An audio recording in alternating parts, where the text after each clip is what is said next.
La humanidad, amada familia, está marcada por la oración. La palabra de Dios, desde el principio de los tiempos hasta el final de los tiempos, está marcada por la oración. Seguramente tu vida misma está marcada por una oración que alguien hizo. Yo no puedo olvidar una oración que hizo una mujer por mí, mi amada madre.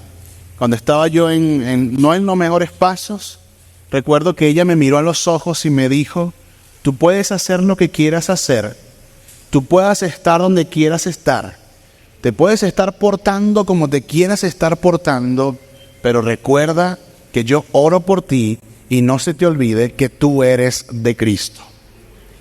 Y me repitió esas palabras muchas veces. Y un mes después, incluso ese día cumplí 21 años de haber conocido al Señor.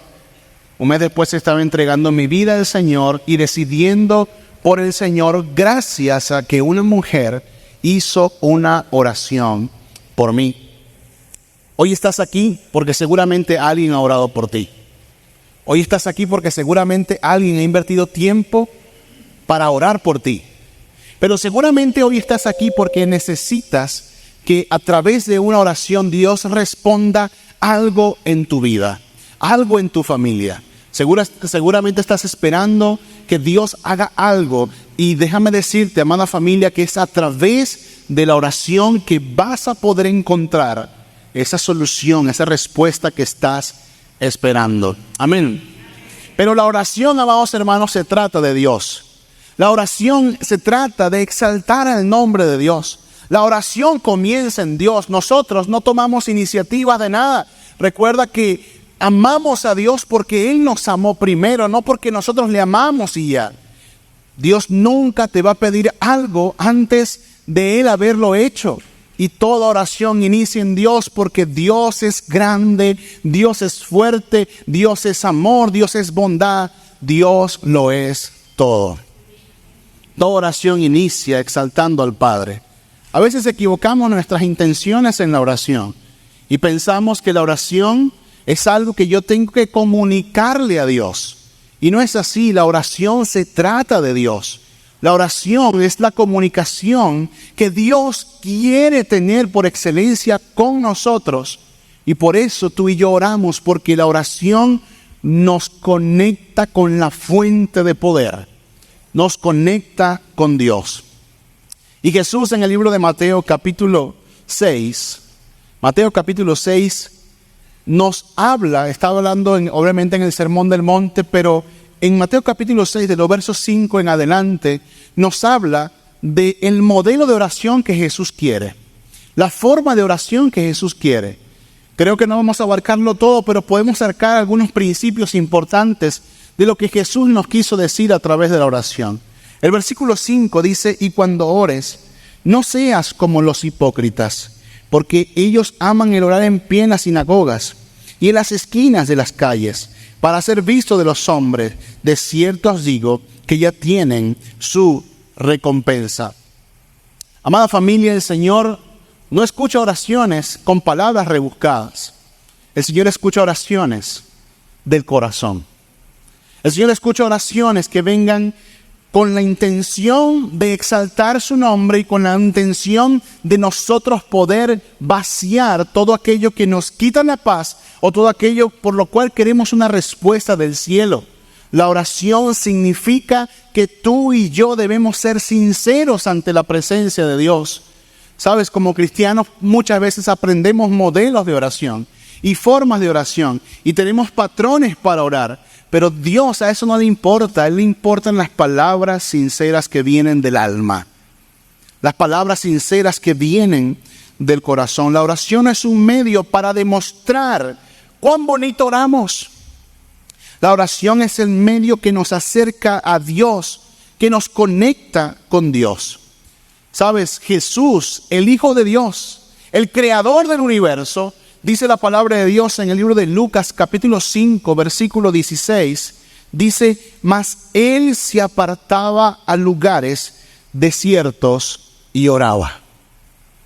Él no hacía oraciones públicas. Si usted puede ver el ministerio y la obra de nuestro amado Señor Jesucristo, sus oraciones públicas no eran oraciones rebuscadas, no eran oraciones que duraban mucho tiempo. Sus oraciones más importantes las hacía apartado en un lugar desierto, porque allí podía ser él con su Padre y nada más.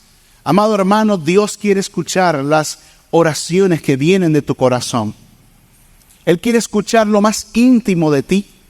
No quiere escuchar tu conocimiento, porque ¿cómo piensas o cómo pensamos, amada familia, que vamos a impresionar a Dios? De ninguna manera. Él lo es todo. Él es la sabiduría.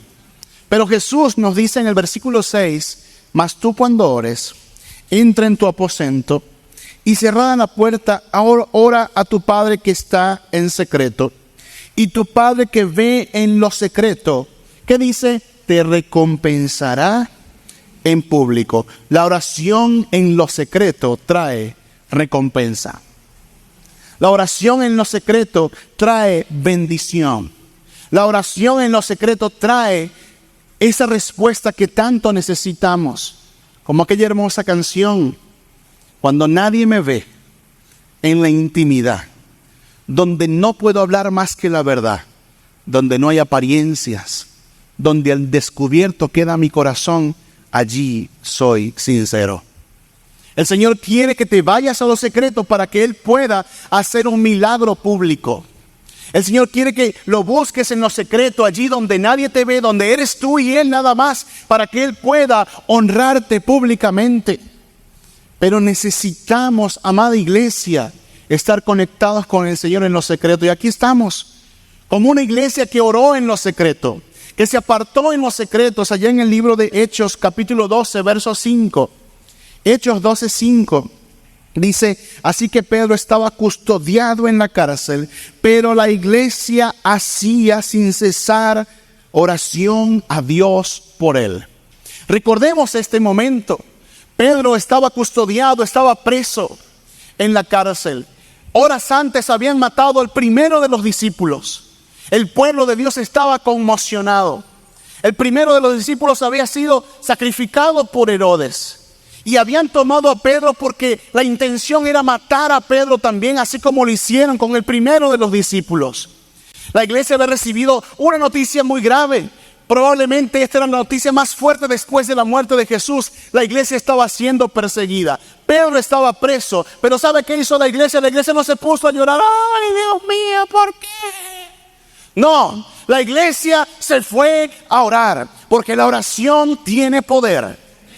En los momentos de dificultades, ponte a orar. En los momentos de que vienen las circunstancias adversas, vete a orar. Ora, iglesia, ora, familia, ora, porque la oración tiene poder. Pedro estaba siendo custodiado.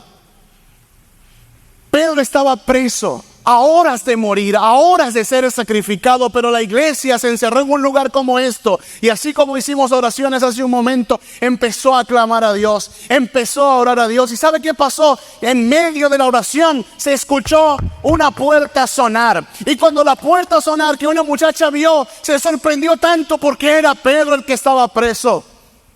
Dios obró un milagro en la oración secreta de la iglesia. Porque cuando la iglesia se pone a orar en lo secreto, Dios empieza a mover gente que va a venir a tocar la puerta y a decir, aquí estoy, aquí está el milagro de la iglesia que ora en lo secreto.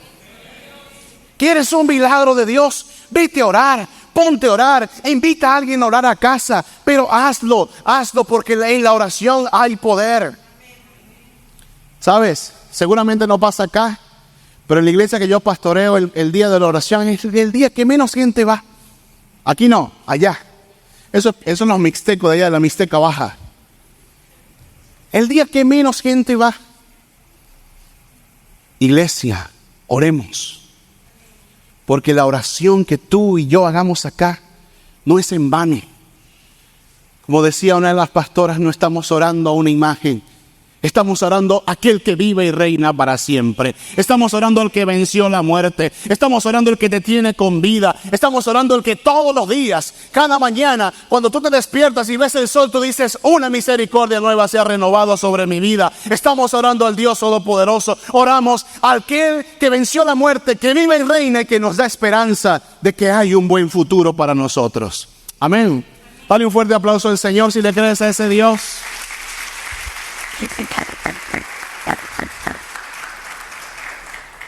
Pero Jesús sigue diciendo en el versículo 7, y orando, no uses vanas repeticiones como los gentiles, que piensan que por su palabrería serán oídos. No os hagáis pues semejantes a ellos, porque vuestro Padre sabe de qué cosas tenéis necesidad antes que vosotros le pidáis. Hermanos, como decíamos hace un momento, tenemos que hacer oraciones más sinceras en vez de oraciones más rebuscadas. Hubo una mujer que no necesitó ni siquiera de abrir su boca. Mejor dicho, sí la abrió, pero no se escuchaba nada. En el libro de 1 de Samuel, capítulo 1, versículo 13. 1 de Samuel 1, 13 dice, pero Ana hablaba en su corazón, y solamente se movían sus labios, y su voz no se oía. Y Elí la tuvo por ebria.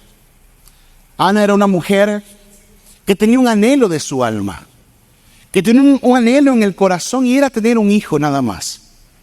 Ana necesitaba un hijo, quería un hijo. Su esposo Elcana tenía a otra mujer que le había dado varios hijos, y esta mujer se burlaba de Ana. Y un día, en su desesperación, un día, cuando no aguantaba la burla de aquella mujer que se burlaba de ella, cuando veía que esa petición no se cumplía, ¿sabe qué hizo Ana? No se fue a deprimirse, a encerrarse. No, Ana se fue al templo a orar.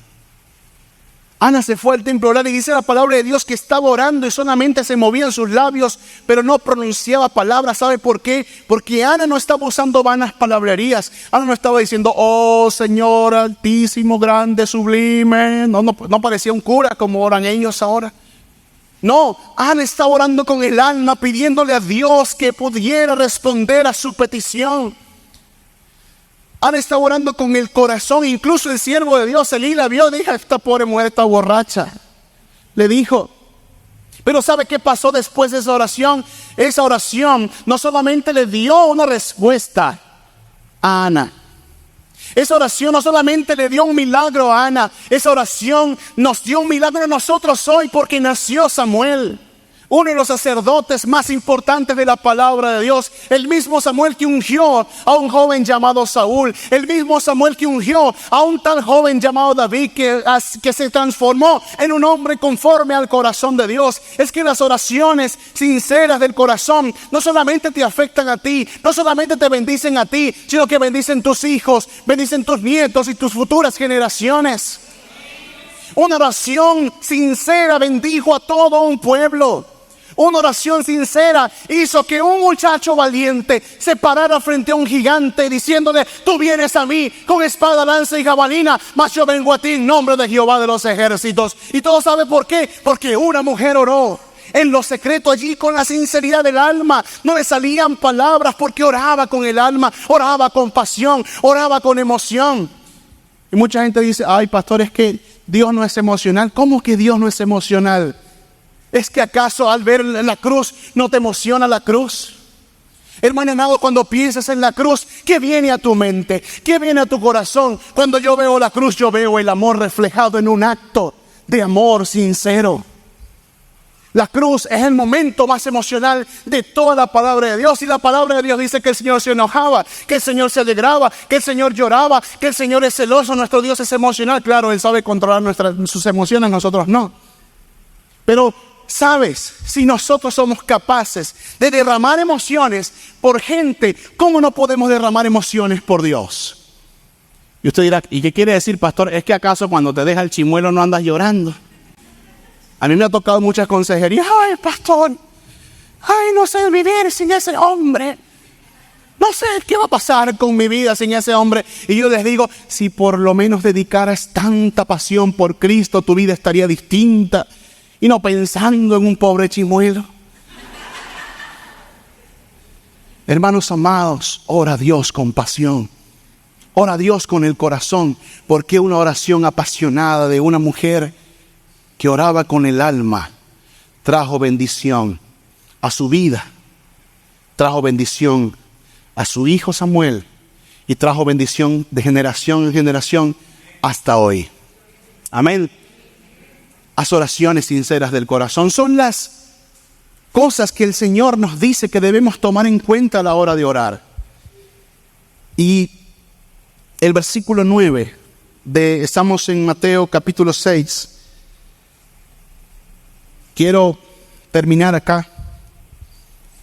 El Señor nos dice: vosotros pues oraréis así: Padre nuestro que estás en los cielos, santificado sea tu nombre. La primera palabra de este hermoso versículo, que obviamente viene cargado de más oración, pero la oración que Jesús nos manda hacer no comienza con nosotros. Hoy por hoy tenemos una sociedad que cada día es más narcisista, es más pro yo, que quiere centrarse solamente en nosotros. Pero el Padre nuestro nos habla primero de la persona más importante. Por eso decía al principio que la oración no depende de nosotros, depende de Dios. La oración se centra inicialmente en Dios. Y la primera palabra es Padre. Padre proviene de esa palabra aramea que significa Abba, con doble B alta. Y esa palabra Abba tiene tanto significado, pero esa primera palabra era la palabra que en aquel tiempo los judíos enseñaban a los pequeños, incluso eran intencionales. Ellos querían que el pequeño que venía empezando a comenzar a balbucear, empezaba a hablar, ellos decían: la primera palabra que tienes que mencionar es Abba. Y le repetían: di Abba, así como hoy, diga mamá, diga papá. Ellos le decían: di Abba, hijo, Abba. ¿Por qué? Porque la primera palabra iba dirigida a su padre. Las familias judías querían que la primera palabra de su pequeño fuera esta. ¿Por qué? Porque se centraba en su padre. Pero cuando lo cambiamos de perspectiva y vemos que el padre estaba con la emoción de que su hijo dijera su primera palabra, cuando el padre escuchaba que su hijo decía Abba, el padre se arrodillaba y lo lanzaba y se alegraba. ¿Por qué? Porque la primera palabra que Jesús nos manda decir es Padre, Abba, Padre. El padre, al ver la primera palabra de su hijo, se llenaba de amor, se llenaba de ternura, porque la primera palabra del Señor nos une a Él, porque Él es nuestro Padre. ¿Y quién es nuestro Padre? Nuestro Padre es amor. No hay nadie que te ame como Jesús. Nadie te va a amar como el Señor Jesucristo. Absolutamente nadie. Hace unos meses una muchacha en Venezuela me llamó. Tenía a su hija muy enferma. Me decía: pastor, ¿qué hago? No sé qué hacer, pastor, mi hija no mejora. Le he llevado a todos los médicos, he hecho todo lo posible y no mejora, pastor, no mejora. ¿Será que Dios no la ama, pastor? Y le dije: no digas eso. Recuerda que tú amas mucho a tu hija, pero Dios la ama mucho más que tú. Dios la ama mucho más que tú. La primera palabra de la oración que el Señor quiere que pronunciemos es Abba, Padre. Señor, tú eres mi gran amor. El Señor es tu amor, hermanos. El Señor es tu gran amor. Pero esta palabra también significa, la segunda palabra es Padre nuestro. Hermano amado, tu Dios, mi Dios, nuestro Dios es un Dios cercano. Es un Dios cercano. Pero el enemigo en sus mentiras y en sus engaños nos quiere hacer ver que el Señor, cuando vienen las circunstancias adversas, el Señor está lejos. El Señor se ha alejado. Y no, iglesia, el Señor está cerca de ti. El Señor no te abandona. La palabra de Dios dice: aunque padre y madre me dejaren, Jehová con todo me recogerá. El Señor está contigo, Él es Padre nuestro, Él no te deja. Estás pasando tribulación, no importa, recuerda que el Señor está contigo. El Señor no te deja. Estás pasando crisis, no importa, recuerda que el Señor está contigo. Que las circunstancias no te nublen a Dios. Dios está por encima de las circunstancias. Que las circunstancias son difíciles, que las enfermedades son difíciles, que las malas noticias son difíciles, que las situaciones son difíciles. No importa, ninguna situación es más fuerte que tu Padre que está contigo. Él no te abandona.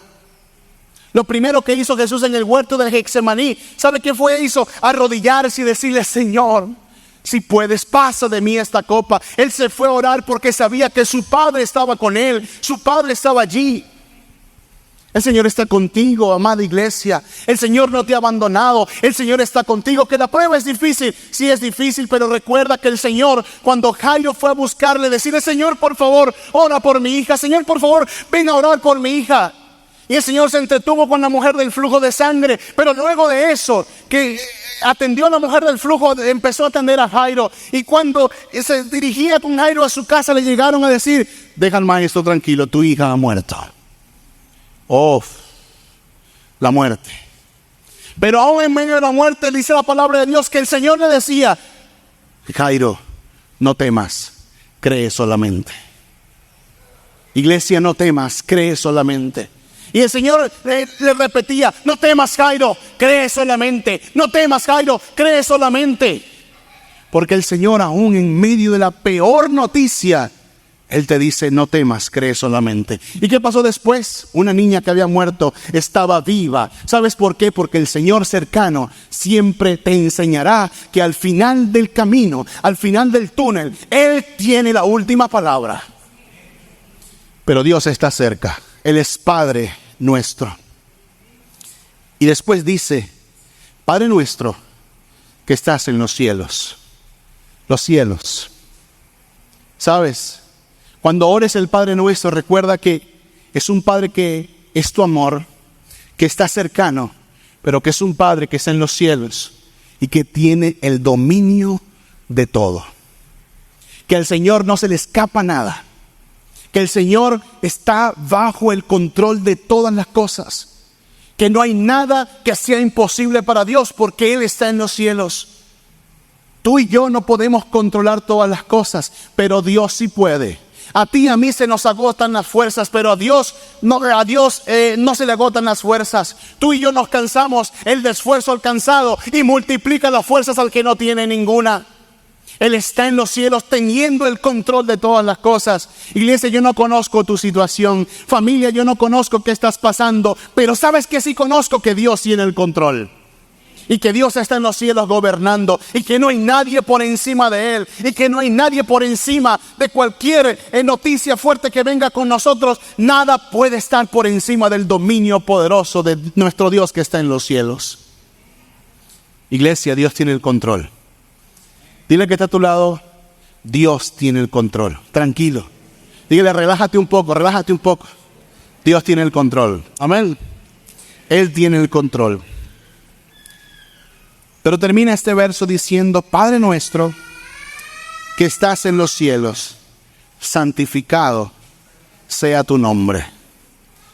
Cuando se nos dice santificado sea tu nombre, se nos dice que solamente Él merece toda la gloria, todo el honor, toda la honra por todos los siglos. Que Él merece estar en el trono de tu corazón. Que Él debe ser lo más importante para ti. Que no hay nada más importante que Dios. ¿Sabes? Un ejercicio práctico que puedes hacer para darle el primer lugar a Dios es que cuando te levantes, no vayas a ver las redes sociales. Cuando te levantes, abre la ventana de tu cuarto. Y si puedes ver el sol, allí en la ventana de tu cuarto, tienes que ver a Jesús diciéndote: hola, aquí estoy, un día más. Jesús está todos los días, cada mañana, derramando misericordia, diciéndote: hola, aquí estoy para ti un día más. Siéntete privilegiado que al levantarte puedas ver el sol un día más, porque Dios ha sido fiel un día más. Santificado sea tu nombre, es decir, Señor, tú eres lo más importante para mí. Que se pueda acabar el mundo, tú eres lo más importante para mí. Hace 5 años decidí con mi amada esposa venir a México. Hermano, llegamos con 2 mochilas aquí, con muchos miedos. Pero cuando pisamos tierra mexicana, tierra bendecida, porque esa es una tierra bendecida, amén. Tenía mucho miedo y le dije, Señor, tú eres el que me ha traído acá y de ti dependo, Señor. Y el Señor ha sido fiel. Nos regaló un chilanguito. Tenemos una hermosa familia y Dios ha sido fiel hasta hoy. ¿Cuántas bondades ha derramado Dios sobre ti? Muchas. ¿Cuántas misericordias ha dado Dios sobre ti? Muchas. Entonces, cuando pienses en cada misericordia, di, Señor, santificado sea tu nombre, Señor. Dale gloria a Dios por todo lo que vives hoy. Si lo que vives hoy es fuerte, santificado sea tu nombre, Señor. Si lo que vives hoy es una crisis, di, santificado sea tu nombre, Señor, porque en medio de la dificultad alaba a Dios. En medio de los problemas no te olvides de Dios. No pelees con Dios. Al contrario, di, Señor, santificado sea tu nombre. Señor, me abandonaron, santificado sea tu nombre. Señor, me rechazaron, santificado sea tu nombre. Señor, estoy atravesando enfermedad, santificado sea tu nombre. Porque toda circunstancia no puede ser lo más importante. Lo más importante es Cristo. Santificado sea tu nombre. Te invito a que te pongas de pie, iglesia. Y que esta oración exaltemos el nombre de Dios. Y que los cielos hoy sean abiertos para nosotros. Porque yo sé que de esta iglesia, de este hermoso ministerio de nuestro pastor Elías, han nacido iglesias, seguirán naciendo iglesias, no solamente en México, sino fuera de este país también. Pero siempre diciendo, Señor Padre, tú eres nuestro amor, tú eres Dios cercano, tú eres Dios que lo controla todo, y eres Dios al cual merece toda la honra y toda la gloria. Santificado sea tu nombre. Oremos, Padre. Hoy te damos el lugar que tú mereces. Tal vez hoy muchas familias que están hoy aquí viéndonos o escuchándonos, Señor, o están en este lugar, Señor, atraviesan un desierto. Pero aún en medio del desierto, aún en medio de la soledad, Señor, decimos y declaramos con amor, santificado sea tu nombre, Jesús. Iglesia, dile al Señor, santificado sea tu nombre, Señor, en tu circunstancia. Santificado sea tu nombre, Señor. Porque cuando le das el primer lugar a Dios, el Señor obrará. Busca primeramente el reino de Dios y su justicia, y todo lo demás será añadido. Obra tú, Señor, un milagro en cada corazón. Obra tú, Señor, un milagro en cada vida. Obra tú, Señor, un milagro en cada situación. Obra tú, Señor, un milagro en esta iglesia, Padre Celestial, Señor. Que suenen las puertas por el milagro, Señor. Así como la iglesia oraba y Pedro tocó la puerta, Señor. Muchas puertas sonarán, Señor. Y las puertas cuando suenen declararán, hay un milagro porque hay una iglesia que ora, mi Dios. Los cielos son abiertos cuando la iglesia ora, Padre. Señor, glorifícate en nosotros. Muchas gracias por tu hermosa presencia y por tu perfecta voluntad que nos cubre hasta hoy. En el nombre poderoso de aquel que nos amó y nos salvó, nuestro amado Jesús. Amén. Amén. Y amén. Dale un fuerte aplauso al Señor, iglesia.